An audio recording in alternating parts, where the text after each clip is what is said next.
everybody, welcome back to Pagan's Witchy Corner. My name is Pagan, and today I'm joined by a familiar guest who has been on the show once, maybe twice. You'll have to excuse my brain. It's a little chaotic right now, which I will explain about in a future episode. Not today, though. But you're going to get to hear all about the fun chaos that's been going on with me. But that our guest that we have welcomed back again is Annwyn Avalon. Annwyn has been on the show, and we love her so very much. But Annwyn, welcome back. Oh, thank you so much for having me. I'm excited to be here. I absolutely love every time that you are here. It is wonderful. It's so much fun to talk to you. And I know that you recently, didn't you just have a event go off in June, July, September? Um, It was well, your nicer event, right? Or am I mixing up my days? I totally could be. I have been doing so much. In September, I launched the ninth year of my 9-month water magic course. That's Um, yes. so it's less of an event and more of like it's my big class, the big one. And I did have a few events earlier in the year. One of them was Frozen in Stone, which is my little mini symposium on fossil magic, which the recordings are still available. It will come down in December though. And I've also host the Water Priestess Confluence, but that was way back in March. Gotcha. Okay. See, we figured it all out. Dates and times currently are just all blurring together in my brain. So if I forget something for those who are listening, it's okay. We'll make it work. We'll figure it out. But Annwyn is here to talk about some really fun, great stuff, especially for the month of October.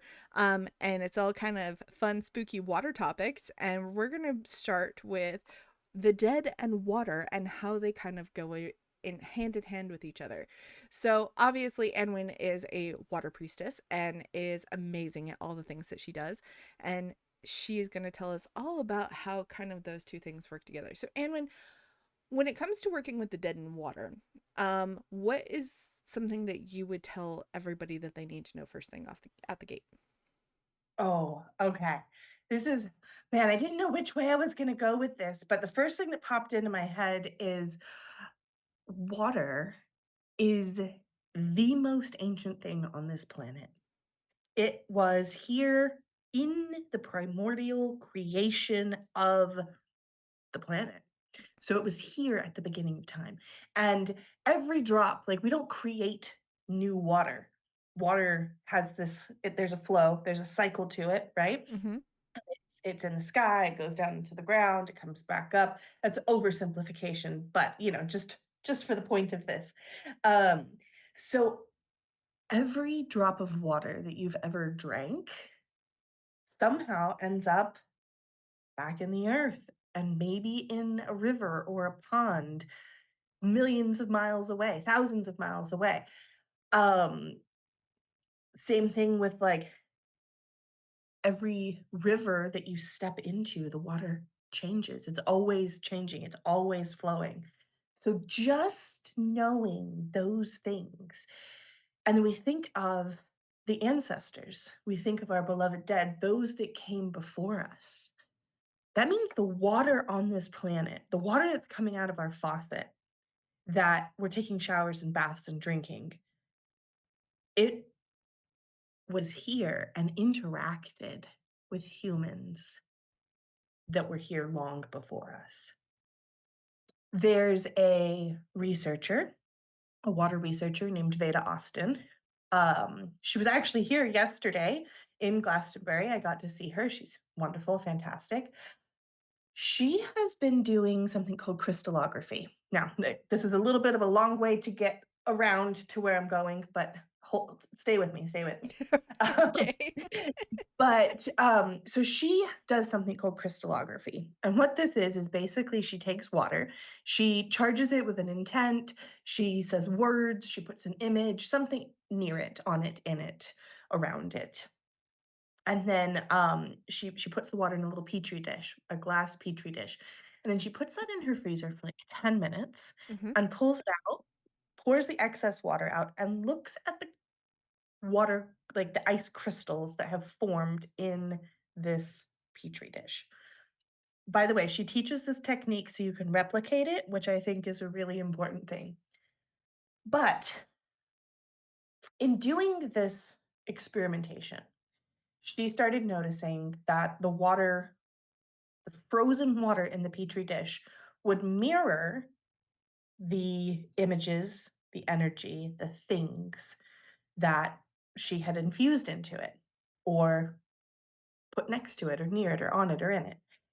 And for example, she had a petri dish sitting on the countertop, and next to it were two pairs of glasses. And she just pops it into the freezer to see what happens. And when it comes out, the ice looks like there's two, like it's formed a structure that looks like two glasses, like two like eyeglasses. Um, and you can actually see this. She documents everything on her Instagram. Um, but she then started doing more of this, like so much, just over and over and over, documenting it until she started realizing that there were patterns. There was certain energies, certain symbols kept showing up. So whenever she would have something to do with creation, life, birth, all of these types of similar energies, a particular pattern would show up. Hmm. And then she would do something else, and a particular pattern would then show up or a symbol. Sometimes it's just a little triangle, sometimes it's a Vesica Pisces.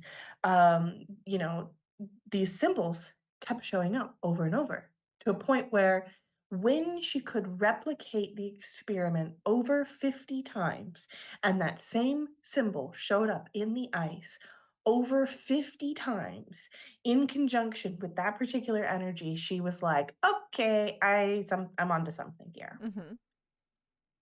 So the the reason for this is because um she's actively proving and documenting, and you can go check out her work for yourself because she puts it all online so that you can check it out. um Proving that water communicates, it holds memory. Like we already thought that, we knew that, like there were certain things that were coming out where we were like, oh yeah, water has memory. So it's more than that. It's intelligence. It's an intelligent memory where not only does it hold the memories within it, but it communicates back to us in a symbol language. So she calls it like crystallography, or crystal glyphs, I believe. And it's it's wild, it's mind-blowing. But she started taking it even further and started asking the water questions, like, "Show me what creation looks like. Show me what death looks like. Show me things, tell me about ancient Egypt."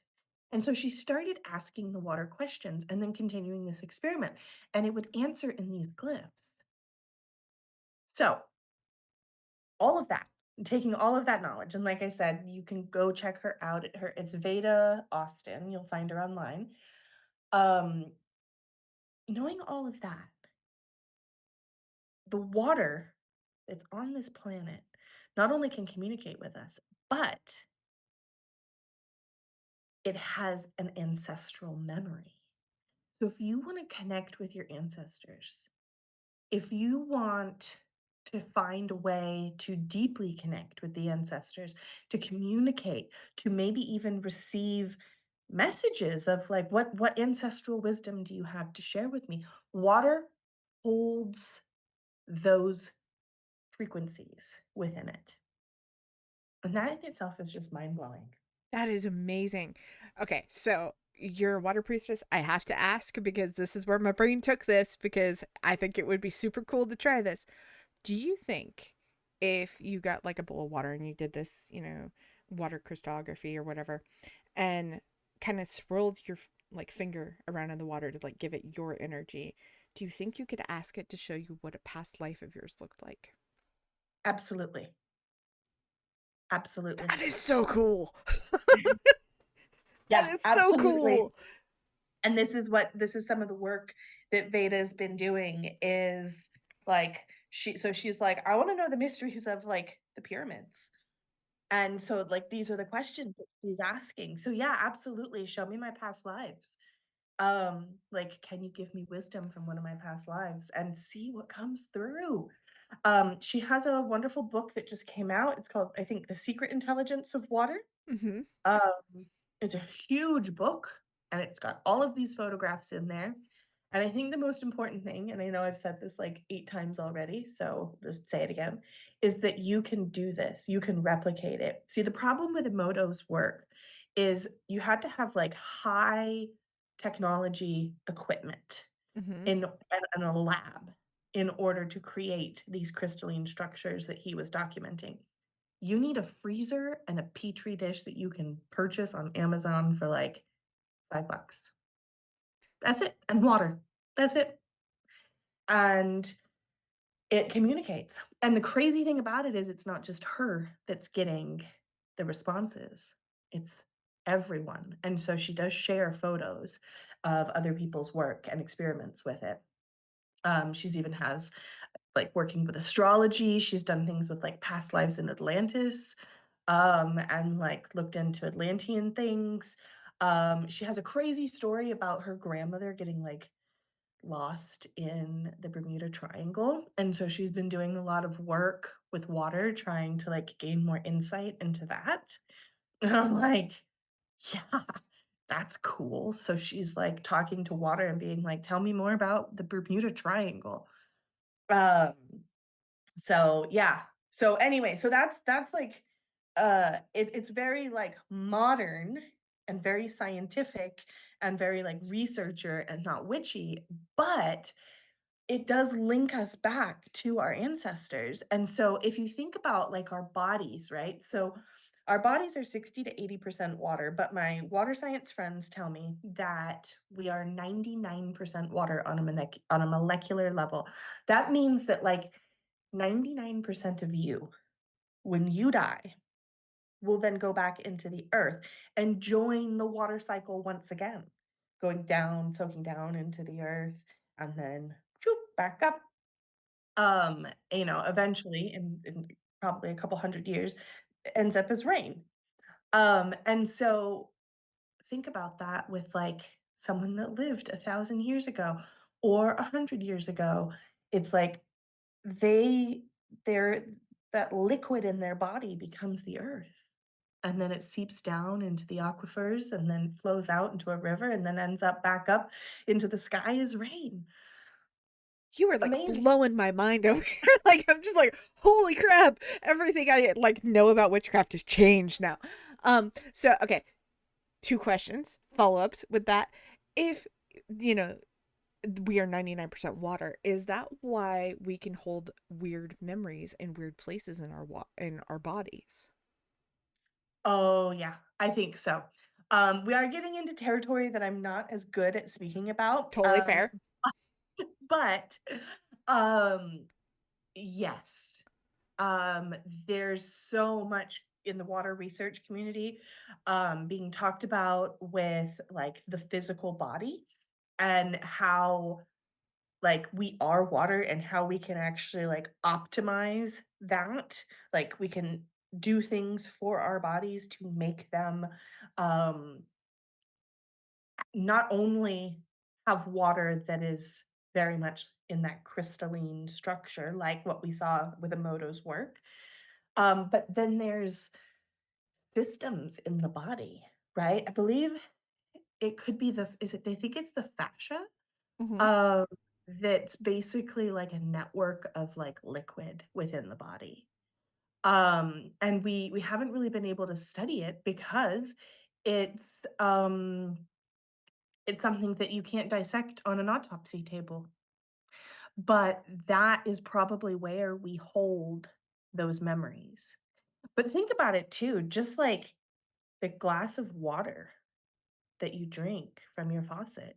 Like you can like talk to it and be like, or you're literally ingesting ancestral memories Because the water holds ancestral memories. So when you drink water, you're like literally ingesting ancestral memories. That, like, is blowing my mind for, like, channeling and stuff. Oh my gosh. Mhm. It's one of the reasons why I think that in the ancient times, we have so much situated around water. The Celts, they would put offerings into the Mhm. water. Bodies have often been buried, the Vikings, right? They Yeah. burned They burned on on the boats waters and stuff like that. in Yeah. water, into the water, putting them back into the water. Wow. Um, Even like not pirate ships, but I guess that fits, ships on the sea, when they would bury someone on sea, they would just push them over and into the water. And we pick up on a lot of this, I think, in pop culture. Um, it's the 3rd, I think, Pirates of the Caribbean, Mhm. where they're on the ship and they're lost, and, Elizabeth Swann sees her father on a boat, and those are the souls of the dead. Have you seen this movie? I You have know what I'm seen talking. it. It's been a very long time though. So I'm Not like only I'm remembering it slowly. It'll catch up, but yes, I almost like yes, I know exactly what you're talking about. I think it's been 10 years since I've seen that movie. right, but So, but, like, long why night, is it long minute. but, like, why do we do things like make movies where lost souls are adrift on the sea? Or, um yeah, I mean, that's such a great example, I think. Also, um yeah, what we've talked about already, right? With just, like, people putting bodies in water, putting offerings in water. Um, yeah, but there's more to it. There's more Mhm. to it as well. And as time as we move closer into the modern period, we see a lot of these practices, like, turn into folk magic, Mhm. and then we use sacred springs and waters to, like, okay, for example, um, churches, the Christian churches here in Europe, and the UK, they're all built on top of the old sacred sites. Right. Well, most of the sacred sites had holy wells. This is Mhm. why there's so many holy wells, in churches. Um, but also there's graveyards in churches. So you go around to a lot of these, like, local churches, and there's not only a sacred water of some sort, but then there's also a graveyard. And it's like, why do we even bury our dead on these sacred sites? Is it because of the water? Is it like is that part of it? Is it just something that we've lost through time and history and understanding? Um, no, it's not always that way, right? Because obviously there's definitely, like, cemeteries that have no water. Mhm. But I find it fascinating that there is this connection with, especially here in Europe, where there's these churches, these old churches that were built on the old pagan sites, and they've got water flowing through them with these holy wells, and yet this is where we bury people, Mhm. is also in these churchyards. So, of course it's connected. That's wild. Also, right? Okay, so I promised that I was gonna talk about caves, so I'm gonna bring up caves right now Okay. because this is also gonna blow your mind a little bit. So, caves. Caves are like the ancient churches, they're temples. They're the original temples. We know this because of, like, cave paintings and, like, all these things that we found within these, like, caves all over the world. And it's interesting because caves, for for the most part, like, it's not always true, but caves for the most part have water flowing through them. Yeah. That's what creates the stalactites, the stalagmites. Now, there's a energy of the primordial creation is really what comes through with cave energy and caves themselves. And so if the cave is the ancient temple space, it's full of water. That's a lot of times how they're formed is Mhm. through flowing water. And then you've got all these beautiful formations created with water, stalagmites, stalactites, that those they are created because of the dripping water, Mhm. like have a lot of minerals, sediment in them. One of the things that we also know about caves is that the Neolithic people, ancient people, took extreme measures to bring their dead to these caves and bury them in the caves. Um, there's a cave that I went to in France, and I mean, I was exhausted. We journeyed deep, deep, deep into this cave, right? This is not a show cave, Mhm. right? Like this was like one of those like off the beaten path, a lot of people don't know about it type of thing. But we went deep into this cave and we get into this huge chamber. I'm just like thinking to myself, like, this was exhausting even getting to this point. But okay, here we are. We're in this huge chamber, and the guide like points up hundreds of feet up to this like little ledge. And he says that that up there is the site of it's an ancient burial site. And I said, okay, but how do you know that? And they're like, oh, well, we used ropes and we climbed up there.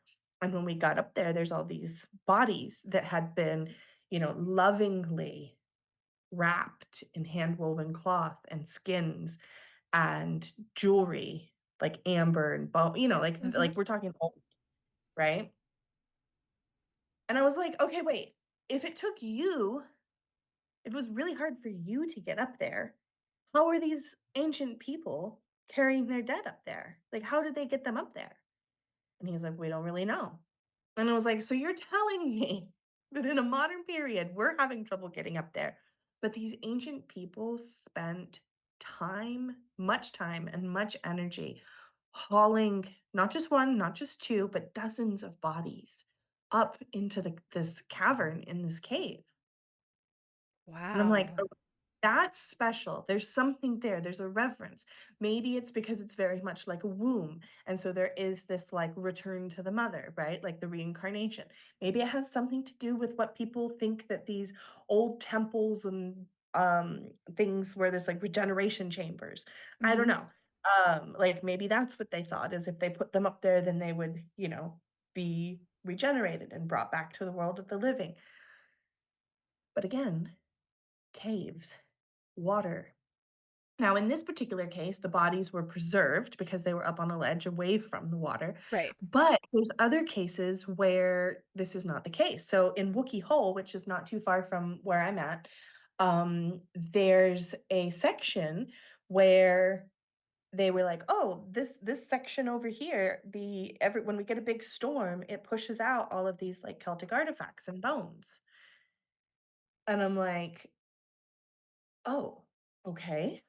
I was like, "I wonder how they even got in there if, like, the water pushes these bones out." And they're like, "Oh, the water table was different at that point, blah, blah, blah." Anyways, Mhm. but I was having this conversation with Veda Austin yesterday, actually, and I was telling her about this, and I was like, "This is what's coming up for me," and she's like, "I think it's the minerals that are in the bones." Like, think about a body that decomposes inside of a cave with all that cave water.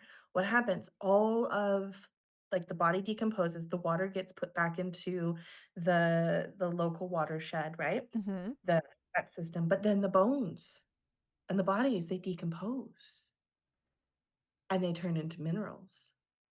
And then those minerals seep into the earth. And then that becomes part of the water as well. So it's possible, it's actually more than likely, I think, that when we drink water, we are drinking ancestral memory. That's Not just so because crazy and cool. it's been here since the beginning of time, but because we continue to put our beloved dead in these bodies of water or in these places where they decompose and then become part of the local water system, which then flows out to the rest of the water system.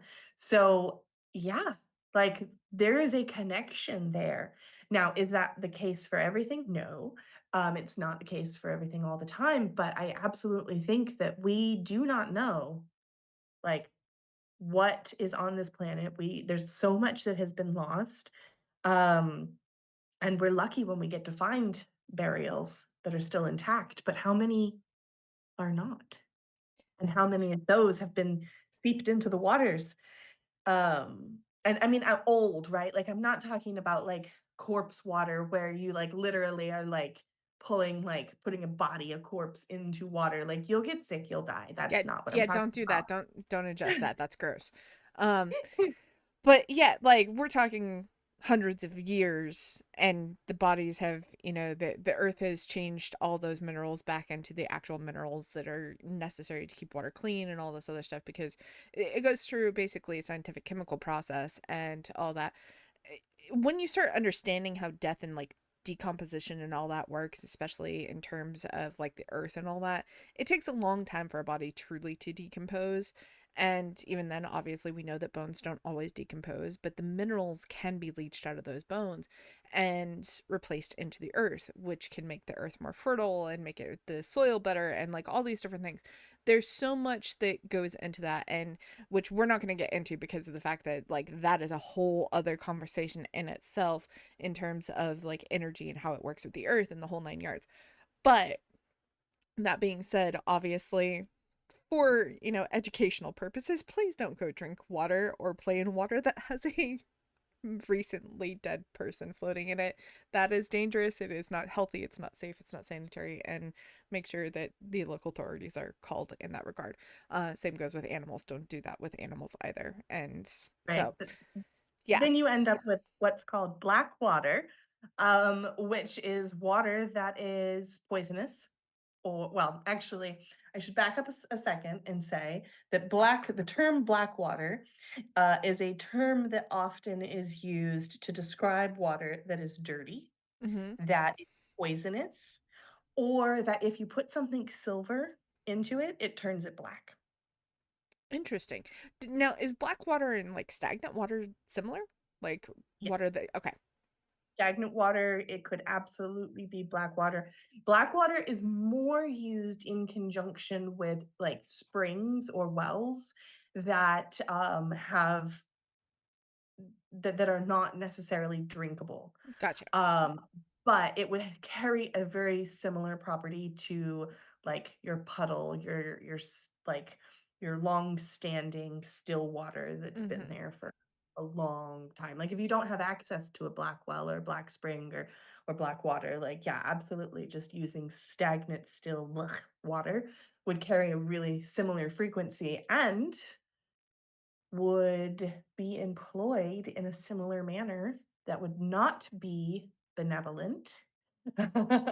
Malefic. There we go. I don't know why I need to like not be benevolent, but basically like malefic, right? Yeah. Like, black water can absolutely be used for malefic purposes, but also not. Because, there's a black well, here in Glastonbury, and it's just a little old stagnant well that dates back to the medieval period, possibly the Romans. And it is a well where the monks washed their clothes. And so it's earned the name, and it is dark. It looks very black. It's very still. It's not flowing. And we call it the Black Spring or the Black Well of Avalon. Interestingly enough, though, it's in the staircase of Lady Chapel at the Glastonbury Abbey. Um, on like it's parallel with the crypt. So, Interesting. as you go down the staircase of Lady Chapel and into what would have been the crypt of Lady Chapel, there's a little hallway. And as you pass by the Blackwell as you enter into the crypt. So, interesting connection, which I actually didn't put together until right this second. Um, but that well is not necessarily used for malefic purposes. It's venerated and thought to be one of, like, the holy springs or sacred wells. It's not a spring, so let me rephrase that. The holy wells of Avalon. And people see it very much as the embodiment of the dark goddess, the primordial energies, the dark mother energies, and it's venerated as a scrying pool, as a something connected with our shadow and the nocturnal realms, versus like your typical black water, which would probably poison you. Yes. If it is not crystal clear and has not been filtered, it probably will poison you. Please don't play in those waters, just for the record. But in witchcraft purposes, absolutely you can, work with those energies, but obviously make sure you're taking safety precautions and all that. That also goes for like stagnant still water. If you come across like a pond in the forest and you um basically they say that if you come across like a pond, then you throw a rock into it and it doesn't really move much of the sediment on top, it's probably stagnant. Don't play in it, don't drink it. Yeah. And because it will do more harm than good. And depending on how bad and stagnant it is, it may actually be very poisonous and could potentially be life threatening. So make sure you're using caution when you're doing those kinds of things. But in terms of those kinds of energies, it'd be very interesting to see, kind of, bringing it full circle back to what we were talking about in the beginning, to see what those kinds of waters would do with the um like crystal cartography that you were saying, and seeing how that would kind of go in those kind of circumstances and what the water would talk about then. That would be really interesting. Right? Actually, I'll have to ask her if she's done any of the, yeah, stagnant water and what comes through. I have not asked Veda that question. So yeah, I might have to. Um, but yeah, it's, I mean, as witches, right, we Mm-hmm. know that not everything needs to be light and love to be useful. And so icky water is sometimes very useful in magical spells Mm-hmm. that have malefic intent. Yes. And the interesting thing is, we're not saying that nobody can practice, the good sides of things. Absolutely. What we're saying here is that there's two sides to every coin. There are two sides to every story. There are two sides to everything. You have the good, you have the light, you have the well-meaning practices, but you also have stuff that's a little bit grayer, a little bit darker, a little bit, dark and twisty. That sits in the shadow and the void and all that good stuff, because you need both to have balance. And witchcraft is all about balance. And so I would encourage anybody out there that's like, oh, I don't mess with that because, all that, educate yourself a little bit on it. Learn about it. Yeah, You don't and have you to don't practice it, but learning exactly. about it. Well, and knowing is really important, right? Yes, Because, like, now that you've listened to this podcast and you see some icky, stinky water or some really stagnant water, you have the choice to be like, "Oh, that's not for me." exactly. And that's okay. Exactly. That's all I okay. have to say, obviously, when I sit down with a guest, I never know what's going to come out of a podcast because I don't go by a script. I have like maybe like two or three lines of what we might talk about, and then everything is freeform. And it's so fun when I come out of a podcast going, well, my entire practice has just changed. Which is going to be really fun because I am excited to dive into some of these practices with water, especially being, somebody who is a death worker, and seeing what can come out of working with those aspects of water and the dead. Oh my gosh, I'm so like I am jonesing it like to go do it right now. Like I'm so excited. So this has been just an absolutely wonderful chat. Obviously, and when you're always welcome, because we could talk about water all day long and all the really cool practices with water, and there's a million other topics that we could get into, but we don't have the time, unfortunately. So you're gonna have to come back so we can have another fun chat about it, Oh, yeah, because I would so love much that. stuff. That would be amazing. I'd love to quickly just let everyone know that if you are interested in hearing more about cave water and some of these like primordial energies of life and death and such, at my Bewitching the Waters Symposium coming up November 8th, 9th, and 10th. Mhm. Um, I will be teaching about the magic of cave water. Because there's also a lot of other things with cave water that we didn't even get to talk about, like fish that are found within like cave ponds. I'm not gonna give it away, but like there's like cool stuff with that. There's like other really amazing ways to use cave water. And also we have a ton of other speakers that are all going to be speaking on the dark side of water. We even have one that's called Of Water and Bones, and it's literally about Ooh, soup. it's about soup. It's soup. I love it. It's like it's witchy soup, It's witchy which I'm soup. really I'm really excited about it. Because like literally soup, especially if you're making a bone broth, like that's literally bone water. Yeah. But then we have so many other things as well. So you guys should head over to waterwitchcraft.com and definitely check out the full lineup. It's gonna be there's nothing like it in the world. Like it's definitely its own unique thing, and it's all about the witchy waters. The cool thing is, I will also make sure that those links are all in the chat, or in the show description. And you will have all of the great stuff there. I will have Annwyn's social media links, so you can always follow her there. I will also have her book links, or a few of them, because I know she has a few books out, in the show description as well, so you can check out her books and just go follow Annwyn, and it's going to be great. Unfortunately, I was going to try to be a part of the Bewitching the Waters, but life kind of threw me a curveball, which I'm going to tease you guys about later in a future episode, because there are some really big changes coming and I'm excited to talk about it. I'm excited to give you guys that life update, but as of right now, I'm not going to tell you. So, and when this has been amazing, I'm looking forward to hearing all about the Bewitching the Water Symposium. For those of you, Lorelei Black is going to be a part of that too, right? She's my That's what co-host I thought. I just wanted to double check in case and things changed. also teaching.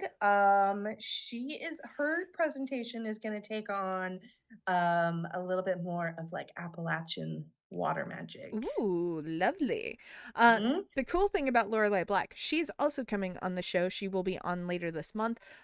She is going to be here to talk about working with goetic energies. So that's going to be a really fun episode as well. So if you haven't already gotten your tickets to Bewitching the Waters, make sure you go check that out. See if you can get in. It'll be awesome, amazing, and wonderfully great stuff. And Anwyn's episode is up for you guys to listen to. Obviously, if you're listening to it, you're here. And then you can check out Lorelei's here in a couple of weeks. It'll be amazing. And Anwyn, thank you again for coming by and teaching me all this really cool, amazing stuff about water. Oh, well, thank you so much for having me and letting me like ramble on about like things that I just am obsessed with. So I I appreciate it. love it. And like I said, when we both have time, you're going to come back and we're going to talk about it. And it's going to be amazing. And we're going to have so much fun just rambling on about all the cool stuff with water, because there's still so much to talk about. We've literally just scratched the surface. Yes, I There's know. so much. But everyone, thank you so much for being here. Thank you so much for being a subscriber to the show and listening to the show. The show would not be possible without all of you. Make sure you check out all the links. And as always, make sure you're taking care of yourselves. Be kind to each other. And I will see you all next time. Bye bye, everyone.